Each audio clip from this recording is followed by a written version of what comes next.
Dear aspirants, welcome to DocTutorials Quick Learning Bites. Today's forensic medicine learning bite is Techniques of Autopsy. Which among the following is the en-bloc method used in autopsy? I know very well. Most of you say the answer is Gauss technique. You are wrong. Let's use technique, also known as en-masse or en-bloc dissection. You know why? Look here. The meaning of en-masse is in a group, all together.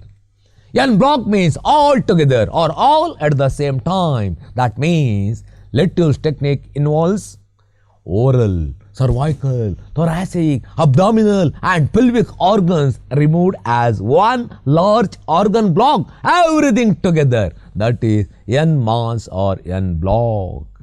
Whereas it is commonly done in medical colleges to teach UG and PG students. Gauss technique.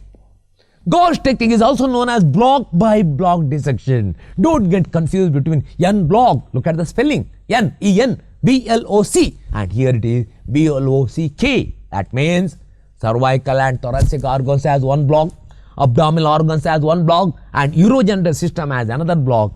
All these are removed as separate organ blocks. Understood? So at autopsy, block by block dissection is known as Gauss technique. At autopsy, en-bloc dissection means all together, one large organ block. Which of the following is the en-bloc method used in autopsy? Answer is let's use, not Gauss. Which of the following is correctly matched? Ames November 19. Rokitansky in situ, correct. Workhorse en-masse, wrong. Gauss en-bloc, wrong. Let's use organ by organ, wrong.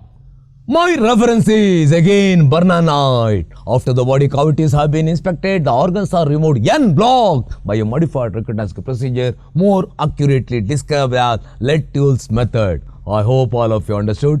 To attain knowledge every day, stay tuned to DocTutorials Quick Learning Bites on social media. Log in for success.